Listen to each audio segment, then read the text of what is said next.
You probably think you know the story of Cain and Abel. It's You probably think you know the story of Cain and Abel. It's one of the first stories many of us ever heard, right? Two brothers, a sacrifice that goes wrong, and the first murder in history. It seems pretty straightforward, a simple story about jealousy at the beginning of time. But what if I told you the reason you learned that God rejecting Cain's offering is likely not the full story? What if one overlooked word in the original Hebrew text points to something much darker at play? And what if the famous mark of Cain wasn't a curse at all, but something completely different? The truth is, this ancient story is layered with shocking details and hidden meanings most of us have never heard. Stick around as we uncover the secrets hidden in Genesis 4 that you were never taught. Most of us got the simple version of the story. Abel the shepherd brought a lamb, and Cain the farmer brought some vegetables. God preferred the blood sacrifice, so he accepted Abel's and rejected Cain's. It's a next explanation, but it misses the entire point of the narrative. The idea that God just prefers animal sacrifices over grain offerings is contradicted elsewhere in the Bible. The book of Leviticus, for instance, gives a detailed instructions for grain and fruit offerings that are perfectly accepted to God. So, if it wasn't a meat versus vegetable showdown, what was the real problem? The answer isn't in what was offered, but in the heart of the person offering it. The New Testament confirms this by stating in Hebrews 11 verse 4, "By faith, Abel offered to God a more excellent sacrifice than Cain." The key word is faith. Abel's offering was an act of genuine devotion. Genesis says that Abel brought the firstlings of his flock, their fat portions. This wasn't just any random animal. It was the best he had, a true sacrificing, showing God his trust and reverence for God. Cain, on the other hand, brought an offering of the fruit of the ground. The language used in this is generic. There's no mention of first fruit or the best of his harvest. The text suggested his offering was half-hearted, maybe given out of reluctant duty, rather than real gratitude. God's conversation with Cain seals it. He doesn't say, "You should have brought a lamb." Instead, he asked, "If you do what is right, will you not be accepted?" God was looking at Cain's heart and his attitude, and his lack of faith, not just what was in the basket.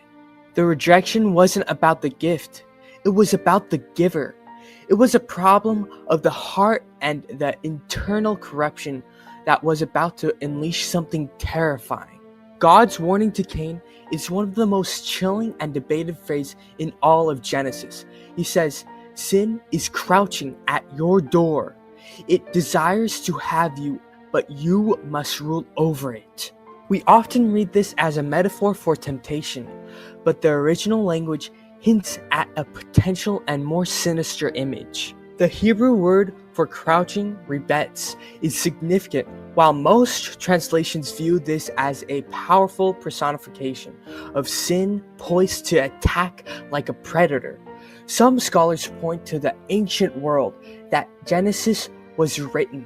In some ancient texts, similar terms were used to describe like demonic entities, waiting to ambush a victim.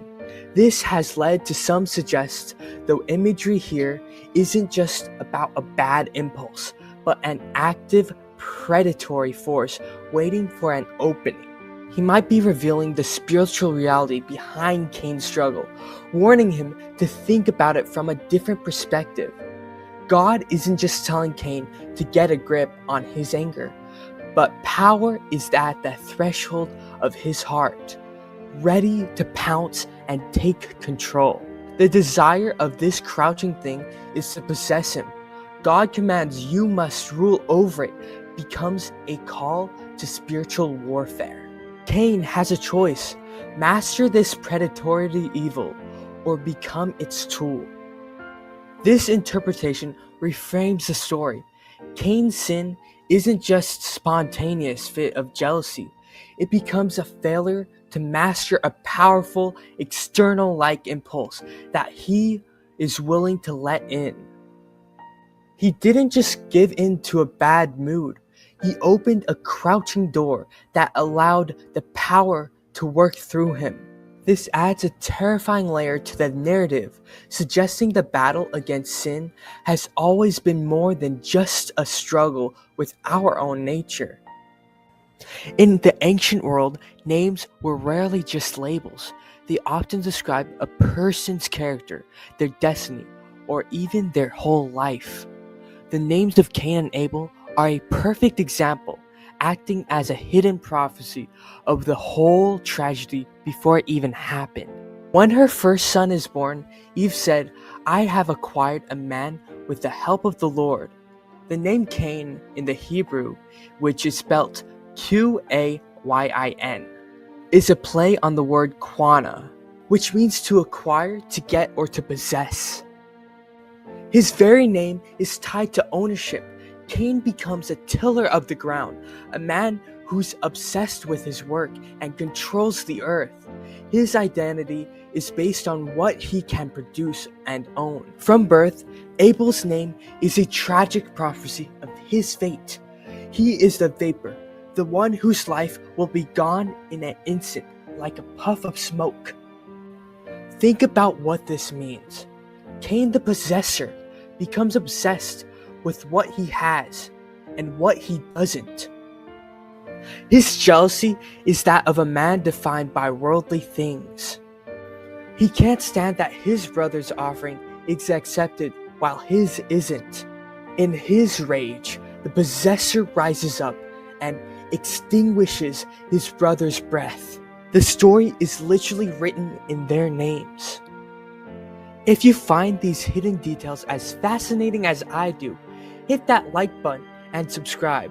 We're always digging deeper into these ancient stories, and you won't want to miss out what we are uncovering.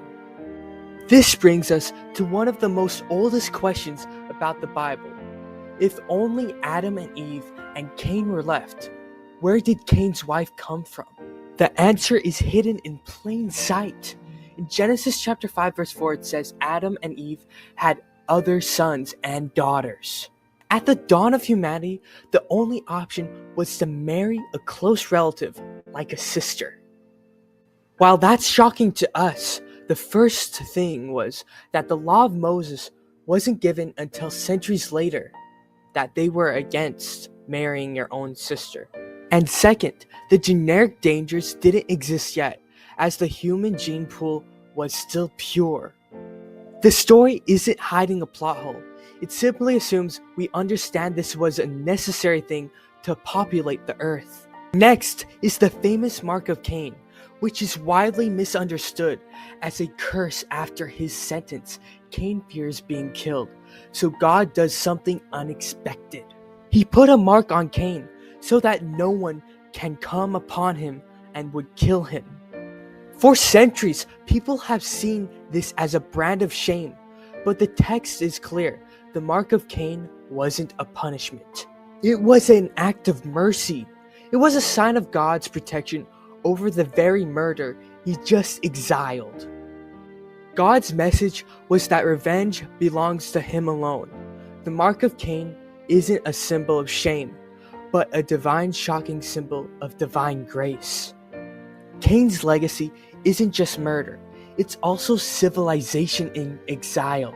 Cain defies his wandering curse and builds the first city, and his descendants became pioneers. Finally, this chapter sets up human history through two family lines. Genesis 4 shows us the line of Cain, defined by human achievement. It's humanity's building a world without God. But then, a new hope appears, Seth.